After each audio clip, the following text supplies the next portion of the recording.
Kep1er is a 9-member girl group formed from the Mnet survival show Girls Planet 999. The group consists of members Chae-yu-jin, Sakamoto Mashiro, Shin Xiaoting, Kim Chae-hyun, Kim Da-yeon, Esaki Hikaru, Hyuning Ba-hye, Soyoung-eun, and Kang Ye-so. They're managed by Wake1 Entertainment, and seeing as they are a temporary group, they are currently set to finish their promotions as a group on July 3rd, 2024. Now, as Kep1er's contracts are coming to an end, there have been talks of contract extensions, and Wake1 has allegedly tried multiple times to come to an agreement with the companies of the members. Most recently, it was reported on April 4th that they were in talks with the companies again, but it has so far remained unsuccessful. It has even been rumored that two of the members, Yeso and Mashiro, are already set to go back to their company to join their newest girl group Limelight come the end of Kep1er's contract. This seems to be mainly speculation at this point, as I cannot find a more credible source for this than a Twitter user saying "trust me bro," but it goes to show that it does seem like some of the companies might already have big plans for the girls, and contract extension does not seem to be on the horizon for the group.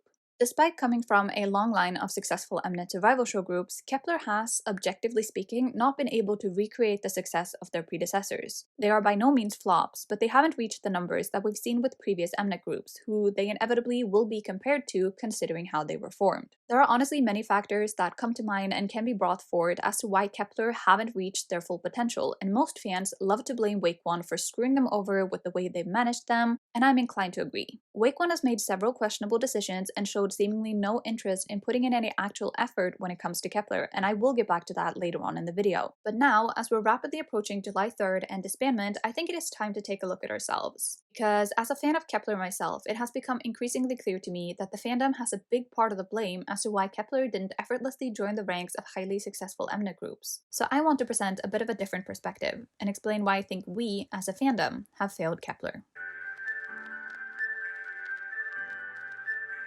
K-pop survival shows, aka reality-style competitions set up to create a K-pop group, have been extremely popular in Korea for quite a few years. Notable survival shows include 16, which formed twice, all 4 seasons of Produce, where we find groups like ICE1 and IOI, and Island, which formed ENHYPEN, just to mention a few. Girls Planet 999 was the first season of Mnet's newest survival show and premiered on August 6, 2021. This was the first Mnet survival show to come after the 4th and final season of the Produce series, Produce X101, which aired in 2019. In the 4 seasons of Produce, Mnet had formed 4 very successful temporary groups, namely IOI, 101, ICE1, and X1. The Produce series is arguably the most well-known survival show series in K-pop, especially in the years it was still airing, which was between 2016 and 2019. Mnet would have no doubt continued to make new seasons of Produce, and potentially new groups would have emerged and become even more successful than their predecessors. But the success and popularity of the Produce series would come to a screeching halt when fans started noticing numerical patterns related to the voting for the final season of Produce X101. And subsequently, they accused Mnet of manipulating the voting and the final result. On November 5th, 2019, 2 producers of the Produce series were arrested and later admitted to rigging the results of multiple seasons of Mnet survival shows, including the latest seasons of Produce. This led to outrage in the public, and the 2 Produce groups who were still active, ICE1 and X1, were both put on hiatus. ICE1 would eventually return to their activities, while X1, who were set to promote for 5 years, officially disbanded on January 6, 2020, not even half a year after their debut. Because of this scandal and the distrust the public now had specifically to the Produce series but also to Mnet, the Produce series could no longer continue. However, these survival shows had become extremely popular, not to mention profitable, and it would only take around a year for Mnet to announce their new survival show, Girls Planet 999, on January 11th, 2021. Girls Planet stood apart from the Produce series, with different branding, different setup and organization, and last but not least, finally allowing international viewers to vote. It was clearly trying to establish itself as separate from the Produce series, both for the better and for the worse, for the trainees and the final group. Unfortunately, I think Girls Planet 999 was where the problems ultimately started for Kep1er. Premiering on August 6, 2021, the show took 99 girls from Korea, Japan, and China with the promise of making a global girl group out of 9 of them. The show started with an even ratio of 33 Korean trainees, 33 Japanese trainees, and 33 Chinese trainees. In the initial episodes of the show, the trainees were put together in groups of 3 called cells. This was an obvious attempt to keep the KJC ratio even, as the trainees could only be eliminated or move on to the next round as a complete cell. This unfortunately led to talented trainees being eliminated way too early simply because they shared a cell with an unpopular trainee. And on the other end, other trainees who arguably were less talented than others scraped by just fine because they shared cells with popular trainees. This was already unpopular among fans, but when the cell system was eventually abolished, fans were still not happy as the ratio between K, J, and C trainees quickly became uneven, with K group quickly becoming the majority. And when the members of the final girl group were announced, only 3 out of 9 members were from either J or C group. The rest were all Korean, which left fans disappointed as they had been promised a global girl group, and that is not what they were given. You can add to this how Mnet clearly seemed to have a preference for certain trainees and how these trainees also tended to be from K group. As far as we know, Girls Planet 999 was not rigged, so the only tool Mnet had to make the group how they wanted it was through editing. And they were anything but subtle when it came to shining light on who they wanted in the group and who they wanted nowhere near the final lineup. This was achieved through what is known as evil editing and angel editing, basically editing clips of specific trainees to put them in a specific light and influence the public's opinion one way or another. 2 of the most notable examples of this is Kim Daeon from K group and Taibing from C group. Taibing was allegedly evil edited in episode 7 with her behavior and some things she said to the other trainees being misrepresented, manipulated, and mistranslated. I say allegedly because some Chinese fans have come out after the fact and said they don't think this is an evil edit, that it was actually true to what she was saying, and other Chinese fans have come out and said this is absolutely an evil edit, here is a different context for what she was saying. I don't speak Chinese, so I don't have a way of verifying this myself. The general consensus seems to be that she was evil edited, but I wanted to mention this so you can keep it in mind as we go along. She was basically portrayed as selfish, not hardworking, and outright rude to her fellow trainees. And the editing clearly worked, as Taibing, who had consistently ranked in the top 9 in every single ranking, was eliminated in episode 11 with her final rank being 26th overall. This seemed to be a direct reaction to how she was portrayed in episode 7, and Mnet's editing seemed to have worked wonders. Other trainees who were similarly edited by Mnet include, but are not limited to, Fu Yaning, Yu Daeon, Kim Se-in, Yang Zhao, and Suru-chi. It should also be mentioned here that the C group seemed to be disproportionately affected by Mnet's editing. With a few exceptions, it really seemed like Mnet didn't want the Chinese trainees in the final group. On the other hand, Mnet also clearly tried to show certain trainees in a good light and push them hard in order for fans to vote for them. Kim Daeon was the center of K group for the intro to the show, OOO. However, in the first few episodes, she was repeatedly criticized by the mentors, setting up a sort of underdog storyline. Then, when she was finally complimented after her performance and efforts in episode 6, the narrative completely switched up. What fans were most upset about with Daeon's so-called angel edit was how in episode 10, when all trainees got to go on fun excursions, one of the groups got a chance to go visit Daeon's mom. Fans of the show felt like this was overkill, it was unfair to the trainees who only got to visit another trainee's mom, and they were disappointed with the blatant favoritism shown towards Daeon. Daeon was widely disliked after this, with fans calling her Mnet's favorite and nicknaming the show Daeon's Planet. Other trainees who also received similar angel edits include, but are not limited to, Kawaguchi Yurina, Nonaka Shana, and Kim Chae-hyun. The result of this evil and angel editing that Mnet utilized left and right on the show was fans growing resentful towards not only Mnet but also the trainees that were positively affected by the edits. Fans of trainees like Taibing, Suru-chi, and Fu Yaning, who all were very negatively affected by Mnet's editing, felt like their faves were robbed of their place in the final group, and for some, that was enough to not support the final lineup. In a similar way, Mnet's angel editing also backfired. Kim Daeon, who did make it into the final group, has had tons of hate thrown her way ever since the show was still airing. And for Kawaguchi Yurina, the way Mnet was pushing for her to be part of the group caused fans to feel like they were doing too much, and in turn, they stopped voting for her. Yurina did not make it into the group in the final episode, and that can be seen at least partially as a result of this. So already before Kep1er made their debut, already at the announcement of the final lineup, fans had made up their mind on whether they wanted to support them or not, simply based on the way Mnet had treated the trainees during the show. Another factor that screwed the members over during the Girls Planet days was the voting. For the first time, at least in a produced-like show, Mnet was now allowing international fans to take part in the voting. However, the votes did not count the same, as Korean votes alone stood for 50% of the total results and international votes stood for the remaining 50%, effectively making the Korean votes worth much more. As mentioned previously, in the first few rounds, the trainees could only survive as a cell. So for the first few rounds of voting, the fans had to pick a full cell of 3 to vote for, and you could not vote for one individual trainee. When this was abolished, you still had to pick within the KJC ratio. So if you had 6 votes, you could not use them all for Korean trainees or Japanese trainees or Chinese trainees. You had to choose 2 from each group. This was only removed when the final round of voting came around and fans had to choose one singular trainee to vote for. This round of voting made it abundantly clear that 1. The KJC ratio had seriously inflated some of the J and C trainees' numbers, ranking them incredibly high because of quote-unquote spare votes from fans whose one pick was in a different group. And 2. That the Korean votes were indeed worth much more, as the K-group trainees soared up the rankings while the C and J group trainees fell way down. Most notably, Shen Xiaoting, who had consistently ranked in the top 3 up until this point, barely made it into the group as the 9th member. We can assume that this was because she was one of the most popular C-group trainees, and so she had gotten those spare votes, and thus kept her high rank. But when it came time to vote for just one trainee, not only did the Korean fans seemingly rather vote for their K-group pick, she was also seen as one of the safe ones, so international fans also rather voted for trainees they were more unsure if would make it into the group. Yurina also suffered the same fate. As she was one of the most popular J-group trainees, she also seemed to have received a large amount of those spare votes. And when the time came to vote for just one trainee, she dropped from number 6 in the last ranking to number 14 overall, which meant she did not make it into the final lineup.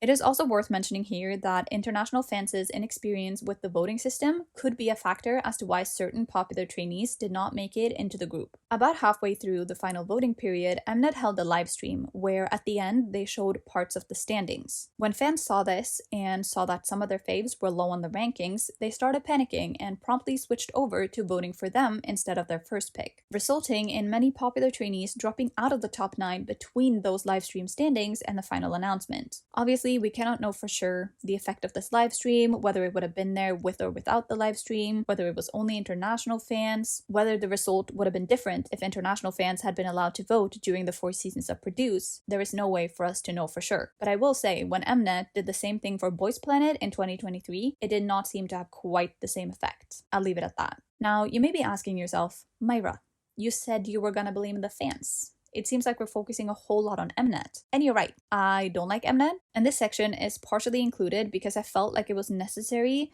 to talk about how some of these girls were affected by Mnet's ways and had their public image obliterated just for them to get their way. But it also relates back to the fans and the behavior displayed after the fact. Because while we clearly see that the common denominator in all of these things mentioned above is Mnet, the reaction from the fans didn't necessarily reflect that. While we all hate Mnet, and the hatred for them didn't lessen during Girls' Planet, a shocking amount of fans also found it reasonable to blame the trainees who did make it into the group for their faves not making it. When I say that the fans have a hand in hindering Kep1er's success, I do mean Keplians, but I also mean Planet Guardians, because the way some of you all have been using these 9 girls, especially a select few of them, as punching bags ever since their debut is despicable, and I, for one, will never forgive you for it. I will once again take Yurina as an example, but please know that her fans are not the only example. Yurina was extremely popular from episode 1 and pretty much everybody thought she was for sure making it into the group. But as mentioned above, she unfortunately dropped drastically in ranks during the last voting and ended up as number 14. Now, a lot of her fans who mainly watched the show for her decided not to support Kep1er, which is totally fine and a very rational thing to do. What is on the other hand not a very rational or okay thing to do is to harass certain members of the final lineup who they saw as more undeserving of that spot than Yurina was, and repeatedly attacking both that member and the group as a whole instead of just focusing their energy on supporting Yurina in her other activities. And that is where the Planet Guardians really come into this. Because it's not just Yurina's fans who have done this. This happened with fans of many of the trainees, especially the more popular ones who made it far in the competition. Once a fan of the show, but most definitely not a fan of the debut lineup, they took it upon themselves to tear the members down individually and collectively, instead of focusing their outrage on Mnet and their energy on supporting their faves. Kep1er had a lot of fans after Girls' Planet 999, and a lot of people were highly anticipating their debut. But thanks to Mnet's editing and fans falling for it left and right, they also carried with them Planet Guardians who were bitter and ready to criticize everything they did.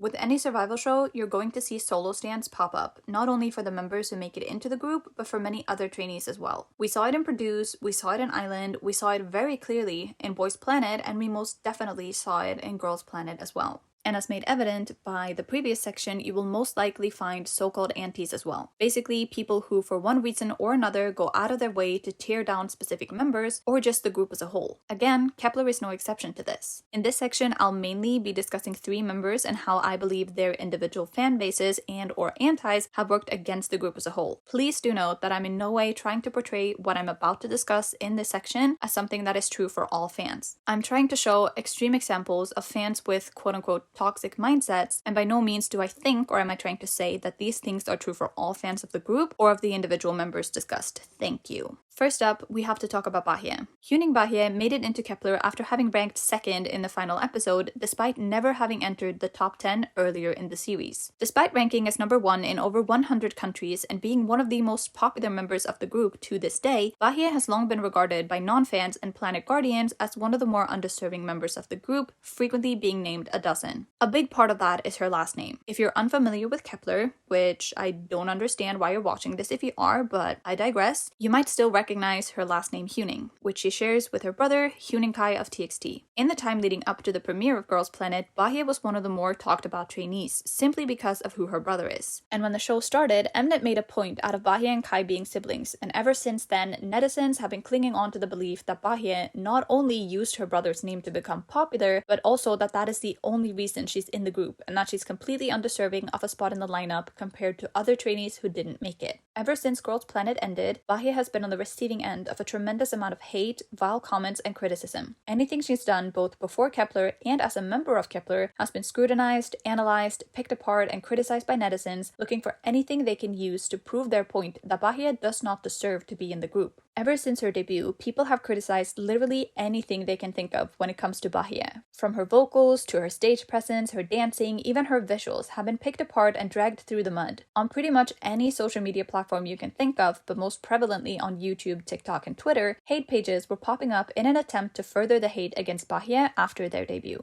On the other hand, Bahie has garnered a huge and incredibly dedicated following, with her to this day being one of, if not the most popular member of Kep1er as a whole. She has amassed an incredibly loyal fanbase, and while you can say a lot about he highlights, you cannot say they're not loyal. Sometimes to a fault. Despite her ranking P2 in the final episode of Girls Planet, Bahie has ever since debut been among the members who consistently get the least amount of lines in the title tracks and on their albums as a whole, less screen time in the music video, and for a while she was also one of the members who had less solo promotions. And this did in no way go unnoticed by fans. Combine this alleged mistreatment Bahie has been receiving from Wake One with the extreme hate that she's been getting all over social media, and her fanbase took it upon themselves to fight back. Unfortunately, for part of the fanbase, fighting back meant attacking the other members of the group, from calling other members flops and talentless to sending death threats to others and calling for Bahie to just up and leave the group altogether. Their tactics for defending Bahie were, I was about to say questionable at best, but they're not even that, they're just bad.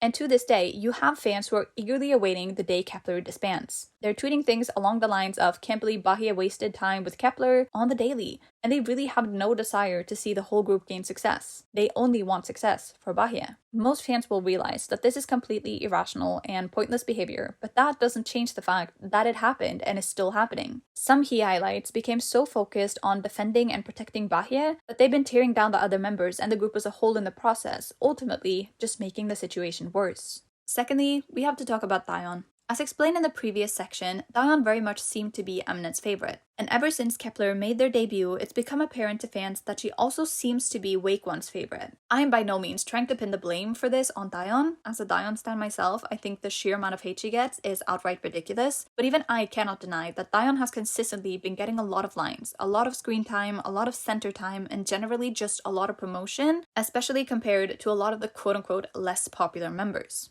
Whenever a company seems to favor a member in a group, whether it be in terms of lines, screen time, solo promotions, or even just the outfits the members get, fans notice, and more often than not, they will be unhappy with the quote-unquote favoritism, especially if they happen to bias another member. We've seen this time and time again with multiple other groups, some notable examples being Wonyoung and partially Yoojin of IVE, especially right after their debut, Mia from Everglow in the early eras after their debut, and you can even go back to earlier generations and groups like Susie from Miss A. What all of these examples have in common is that fans will express their displeasure at members being favored, especially when it is at the expense of their bias. I do think the situation for Kep1er kind of stands apart, as the alleged favoritism for Thayeon in and of itself probably wouldn't have been so bad if fans weren't already tired of seeing it from the Girls' Planet days. Thayeon is an incredible performer. She's in the top 3 both for dance and stage presence in Kep1er as a whole. She's also a decent singer and a decent rapper, and Wake1 has used that for what it's worth, but unfortunately, her skills have not been enough for fans to feel a sense of justification in just how much Thayeon is seemingly being pushed compared to other members.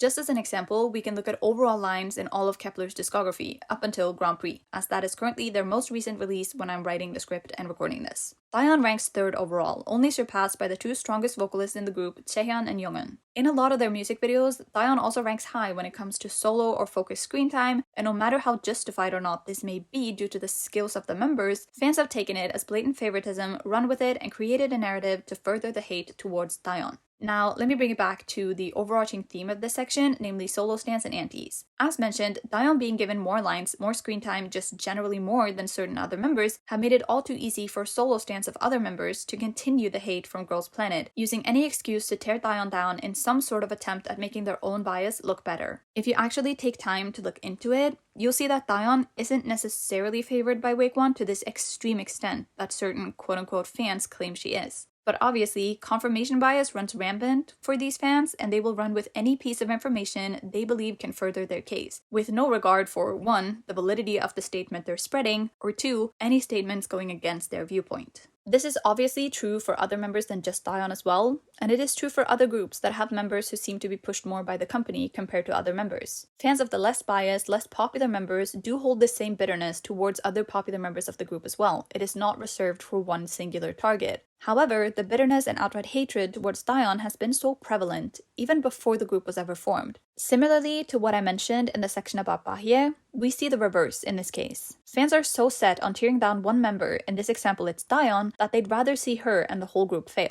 Regardless of any implication this has for the member they claim to support, they're willing to tear down other members and the group as a whole, as they cannot bear the thought of the whole group gaining success, because they believe their fave would do better outside Kep1er. Relating to this point, the last member I'm going to touch upon in this section is Chaehyun. Kim Jae-hyun was relatively popular throughout the series, especially after her performance of My C by IU in episode 7. In the final episode, she made it into the debut lineup, ranking 1st overall. Chaehyun was an incredibly popular trainee in Korea, where she ranked 1st, which in turn was enough for her to rank 1st overall. In the produced series, the trainee who ranked 1st in the final episode eventually became the center of their respective groups. In previous Mnet groups, that has given us incredibly memorable centers, with Somi as the center of IOI, Kang Daniel as the center of 101, Wonyoung in ICE1, and Kim Yo-han in X1. So while it was never explicitly stated during the run of Girls' Planet 999 that the final top 1 would become the center, it was expected, and eventually it turned out to be pretty accurate, and that's where we get into yet another hate train towards one of the Kep1er members.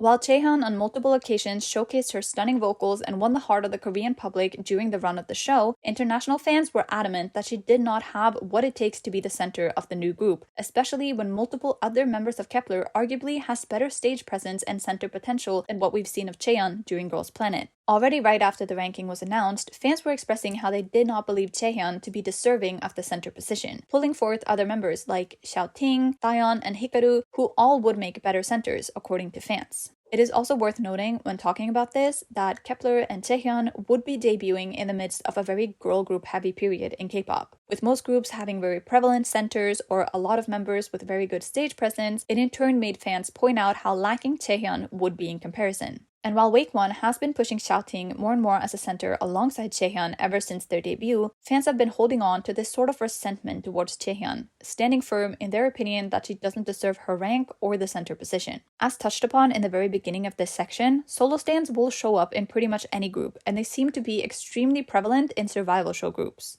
And while liking one specific member of a group isn't bad in and of itself, Kep1er is a perfect example of how solo stans can turn resentful towards other members and focus their attention on tearing down the other members in order to make their bias seem better. In all my years as a K-pop stan, I have not seen a case as extreme as what I've been seeing as a Keplian. It has gone beyond supporting their favorite girl and turned into hate campaigns, not only towards other members of the group, but towards the group as a whole. They would rather see the whole group fail, even with their bias in it, as they genuinely do not wish these other girls success. I once again want to specify that this obviously doesn't apply to all fans, nor does it apply to all solo stans. You can stan one member, and you can even agree to some of the viewpoints I've mentioned above without spewing hate and actively spending your time working against Kep1er and certain members. But I don't know if there's just a large majority of quote-unquote toxic solo stans in the Kep1er fandom, or if they're just exceptionally loud. But even I, who do my very best to stay away from any drama on K-pop Twitter or K-pop TikTok, have encountered so many people with these attitudes and this behavior. And I genuinely do believe that they, to a certain extent, have succeeded.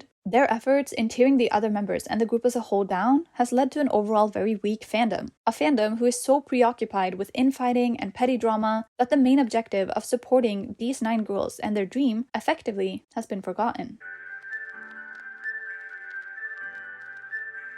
Kep1er made their official debut on the 3rd of January 2022 with their first mini-album First Impact and the title track Wadada. Wadada is a heavily produced song with a chorus mainly relying on electronic dance beats and instrumentals. A large amount of pre-debut fans were disappointed with the title track, with many immediately taking a preference to one of the B-sides on the album, namely Mask. Wadada is quite repetitive, with the main part of the chorus being a repeat of an onomatopoeia, lyrics the fans deemed as cringe, and a concept that neither stood apart from other groups or reflected what fans wanted from this new girl group. I'm in no way saying nobody liked Wadada, but the general reception of the song was lukewarm. Kep1er then made their first comeback on June 20th, 2022, with their second mini-album Do Blast and the title track Up. Up is a bright and energetic summer release, and was pretty much a complete 180 from their debut, with the entire album showcasing a different side of the group. However, despite fans being disappointed in the debut and wanting a different sound and concept for the group, this change in concept did not sit quite right with fans either. Up is a perfectly acceptable summer song, a good one even, but with Kep1er's limited time as a group, fans were confused about this abrupt change in concept, and despite having criticized the debut concept, they were now criticizing this new summer concept for not being true to the debut. Following Up, Kep1er released their third mini-album Troubleshooter on the 13th of October the same year with the title track We Fresh. We Fresh took Kep1er back to a concept that seemed much closer to Wadada, with an instrumental chorus, heavily produced sound, and more of a teen crush, girl crush kind of concept. However, We Fresh stepped away from the celestial aspects of the concept we got in Wadada, and once again, fans were unhappy with this change as well. Many fans who liked Wadada were no longer paying attention after being disappointed by Up, or the ones who stayed were disappointed that the space concept was abandoned, and fans who liked Up were disappointed in this return to a more generic, badass kind of concept. And on a more general note, fans were disappointed in how Wake1 didn't seem to have a clear vision or plan for Kep1er's music or concepts. Their two most recent Korean albums, namely Love Struck, which was released on April 10th, 2023, and Magic Hour, released on September 23rd the same year, seem to have been received better. The title tracks of these two albums, namely Giri and Galileo, generally seem to be more well received by fans, and especially with Galileo, fans finally seem to have gotten the concept they really wanted for Kep1er. However, it felt like too little too late, as the end of Kep1er's contract is now swiftly approaching, and a lot of fans who were once interested in and in support of the group had lost interest with the first few album and moved their attention elsewhere. I'm not trying to downplay how Wake1 has done a terrible job managing Kep1er. From the lack of a clear vision to questionable choices on concepts, title tracks, and promotions, it is clear to any Keplian that Wake1's poor management has screwed the Kep1er girls over time and time again. Their lack of direction for the group and complete lack of effort in promoting them could be its own video. I'm sure many others have already made videos on this topic, and I don't want what I'm saying in this video to take away from the complete incompetency of Wake1 when it comes to managing Kep1er. That being said,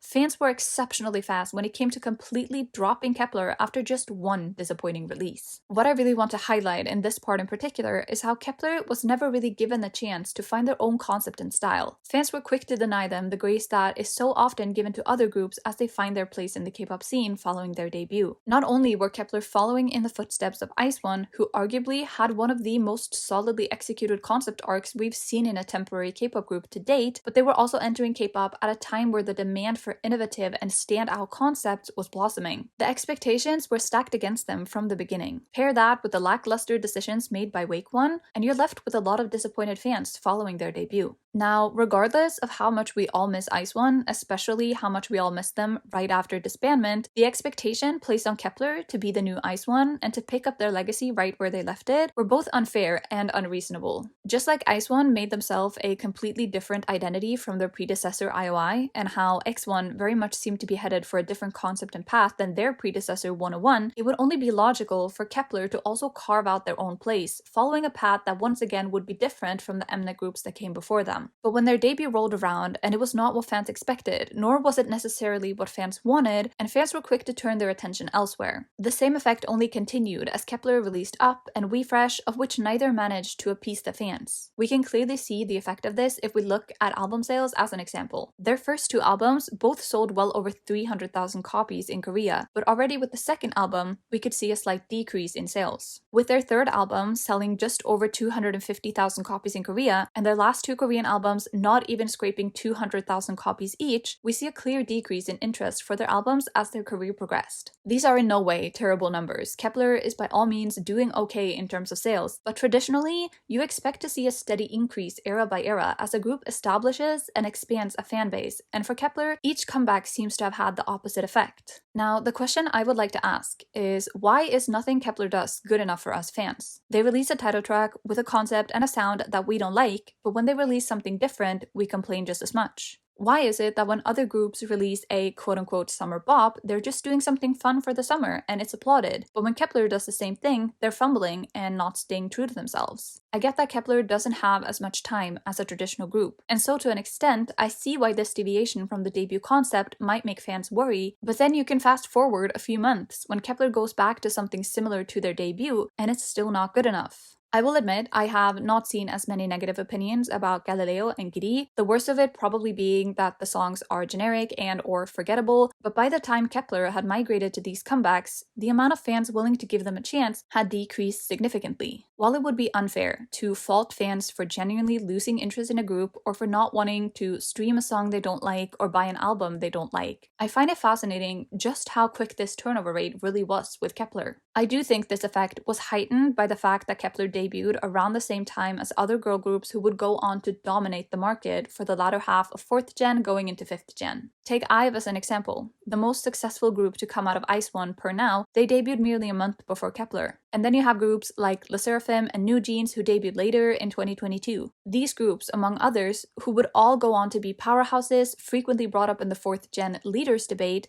quickly stood out from other groups at the same time and went on to create trends left and right. And that is where Kep1er unfortunately fell flat. It quickly became apparent to fans already from their first song that Kep1er as a group wasn't setting out to create the trends, they would rather follow them. And with all of these new groups popping up with innovative concepts ready to create trend after trend, as well as a current girl group environment with multiple established groups doing the exact same thing already, eventually led fans to turn their attention away from Kep1er to newer or better established groups with a broader appeal to the general K-pop public. I do think the biggest mistake Wake1 ever did was giving Kep1er songs that do not appeal to the average K-pop listener. Wadada does not have broad appeal. It's quirky, but not in a Red Velvet kind of way, in a bad kind of way. The song is generically made, with minimal effort to showcase any of the members' strength either with vocals or with the dance. So I honestly don't think it's fair to blame either general K-pop fans who did not necessarily follow Girls' Planet or fans from the show for being disappointed in the debut song.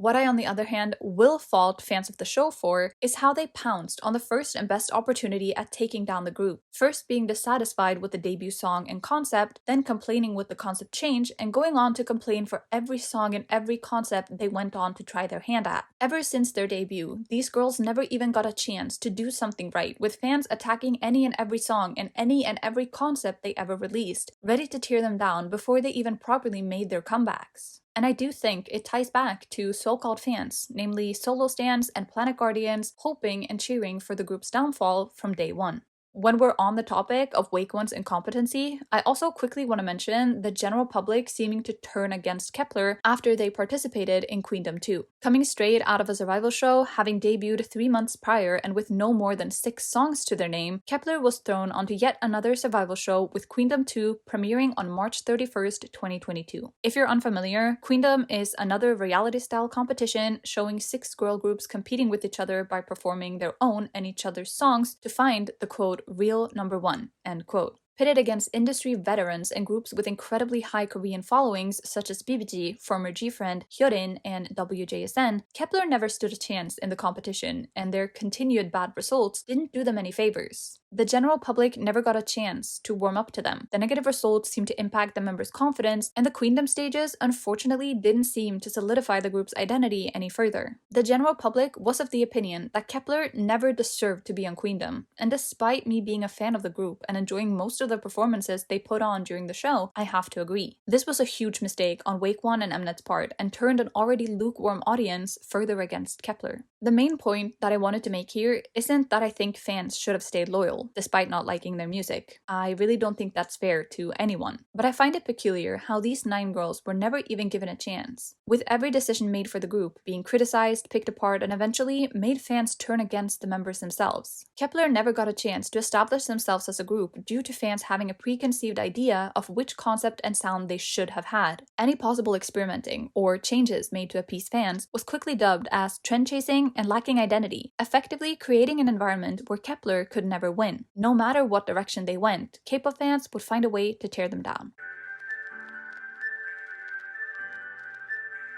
Even if Girls' Planet 999 was hard at work to differentiate itself from Produce, we can all see that they're basically the same thing, just with different fonts and different colors. And with Kep1er coming from this line of Mnet groups, it would be inevitable for them to eventually face comparisons to their predecessors. The most apt comparison would be IZ*ONE, and fans were not subtle in how they were viewing Kep1er through the lens of IZ*ONE hindsight. And in my opinion, fans approaching the group ready to compare them to a group as successful and widely loved as IZ*ONE became in their time as a group set Kep1er up for failure already before they even made their debut. As mentioned before, IZ*ONE arguably is the temporary group with the clearest and best executed concept and arc that we have seen. Obviously, we cannot know what X1 would have become, and Zero Base 1 has so far only had 2 comebacks as a group when I'm writing this, so I'm not taking either of them into consideration when I'm making that statement. When fans went into Girls' Planet 999 and later stuck around for Kep1er's debut with this concept arc in mind, they set themselves up for disappointment. They set up this standard that was never within reason for Kep1er to actually live up to. As Girls' Planet 999 wrapped up and Kep1er began preparing for their debut, it didn't take long for fans to start making prediction videos on what would happen to the members after Kep1er. Which members would go solo, which members would debut in a group, who would be successful, who would flop. And I think this in large stems from the environment created by IZ*ONE and their prospects after disbandment. IZ*ONE is the first produced group where a majority of the members have seen general success in the aftermath of the group. You can obviously argue that we've seen post-Mnet group success for members of IOI, 101, and X1 as well, but not on the scale that we're seeing with IZ*ONE, and not nearly as quickly. With IVE and the Seraphim being among the most successful groups of the 4th generation, and 3 of the 4 members who re-debuted as soloists having gained their first win within a relatively short time post-disbandment, you cannot deny that the IZ*ONE girls generally have been very successful after their time as a group. And with that, they've completely changed the prospect for post-group activities for any and all groups to come after them. So before Kep1er even got a chance to debut, fans were already anticipating the potential success that certain members could gain in the future, when Kep1er would be but a faded memory of times past. Again, this ties back to the solo stands and how they don't wish success for the entire group, just their chosen member. Already before debut, people were excited for Kep1er to disband and for the potential re-debut of the members they favored. This was done with total disregard to the fact that IZ*ONE would never have seen this kind of success after the fact if they had not been as generally well received as they were and garnered the huge fanbase that they did during their time as a group. The pre-debut environment for Kep1er was thus filled with unrealistic expectations both to Kep1er's time as a group and the eventual prospect of re-debut when their contracts ended, and a solid chunk of the fandom was already looking forward to when the group would no longer be together. On the other hand, I personally think we also saw certain fans take for granted that Kep1er would definitely be the first Mnet group to extend their contracts after the drawn-out talks of contract extensions that we saw with IZ*ONE. IZ*ONE is probably the closest we've ever seen a temporary Mnet group come to getting an extended promotional period, with reports coming out that the companies of the members were multiple times extremely close to agreement. While IZ*ONE never did end up re-signing, fans ran with the idea that surely, now, with Kep1er, this time everything would finally be in place for contract extension. But as we're nearing July 3rd and the end of Kep1er's promotions, it has been reported multiple times that Wake1 and the members' companies have not been able to come to an agreement. And I think what fans forgot in this fantasy of how Kep1er was destined for a longer contract is again the success of IZ*ONE. IZ*ONE had garnered enough success towards the end of their contracts that a potential extension could prove profitable for all companies. This factor is lacking for Kep1er. Kep1er has seen a decrease in album sales, decrease in music video views, and decrease in streams ever since their debut, not even managing to win first place on music shows once with their last 3 comebacks. Without claiming to have any sort of extensive knowledge on K-pop companies' inner workings and economy, I think it's safe to at least theorize that the companies involved have a hard time seeing a future where Kep1er would become more profitable than if they were to just take their members back, re-debut them under their own roof, and take a bigger cut of the profit. In the end, fans were so secure in this idea of contract extension that they forgot to actually support the group, effectively reducing their chances of ever getting more time together to near zero. I'm not trying to say that any and all expectation toward Kep1er were unwarranted, unfair, or doomed them, but the way people desperately wanted Kep1er to be IZ*ONE set them up to fail. With other groups more suited to fill the space IZ*ONE left, especially groups with the former IZ*ONE members, Kep1er never set out to be the new IZ*ONE, and they probably wouldn't have succeeded if they did. Girls Planet 999 was never going to be Produce 48. Kep1er was never going to be IZ*ONE 2.0. And with a fandom not ready to accept that, we're left with these 9 girls who effectively never stood a chance. There are multiple points that I've decided not to include in this video, many of which could probably be a video on their own, like how the inherent misogyny in K-pop has become extremely clear when looking at Kep1er, both with the treatment they've gotten from fans and the treatment they've gotten from their own company, or how their promotion has been entirely lacking compared to any other Mnet group, or how the fact that they were the first non-rigged Mnet group actively seems to have played a vital part in them not becoming an overnight success and lacking direction. But this video is long enough as it is. I can't do those points justice if I try to include them in this video when I never set out to cover them. I set out to talk about the fans. The fans who have been cheering for Kep1er's disbandment ever since the lineup was announced. It broke my heart when we saw pictures from Kep1er's last concert in Japan, with the girls clearly not looking forward one bit to when they no longer get to promote as a group. Similarly, that one video of Yujin crying while dancing to Back to the City breaks my heart for her and the girls. These girls who deserve fans who actually support them instead of claiming to support certain members while actively praying for the downfall of others. It's always painful when these temporary groups disband. I can't think too long about IZ*ONE's disbandment without wanting to cry. But what breaks my heart about Kep1er in an entirely special way is how I genuinely believe they could have had a shot at a longer time as a group if the odds hadn't been so entirely stacked against them from the get-go. If Wake1 only knew how to manage a group properly and Mnet hadn't set the public against these girls during Girls Planet, maybe we'd be having an entirely different conversation today. I do not think that the fans are entirely to blame for Kep1er never quite reaching the success we've come to expect from Mnet groups. And the purpose of this video isn't to make it seem like that either, or to take away from the mismanagement that also led us to where we are today. I am here to place blame though, because while I agree that others probably have a bigger part, we cannot ignore how we, the fans, effectively set these girls who we claim to love and support up for failure. I wanted this to be an expression of my opinion, and maybe you'll take it into consideration, maybe you'll disregard it entirely. I would love to discuss this further in the comment section. If you agree, disagree, maybe you want to share other opinions, either way, I want to hear your viewpoints. I just think it's so sad that the fandom eventually became so preoccupied with infighting and comparison that they forgot to actually support the girls. As their time as a group is swiftly coming to an end, I hope we can leave this in the Kep1er fandom. I hope we can find it in us to give them a bit more grace and a better second chance in whatever they choose to do in the future, when Kep1er might be nothing but a memory and the girls are chasing another dream. Thank you all so much for watching. I know this video was probably very long and it's very different from my usual content, but I've been thinking about this for so long, I had to share my views or I actually think I would have gone insane. So if you made it all the way through, I really appreciate it. I once again want to reiterate that this video is my opinion. It is based entirely on my opinion. I'm not trying to portray this as the whole truth and the only truth, nor am I claiming that the statements made in this video are in regards to all fans, but I implore you, if you feel attacked by anything I've discussed in this video in any way, maybe it's time to do some introspection. I'll leave it there, and I hope to see you all in whichever video comes next.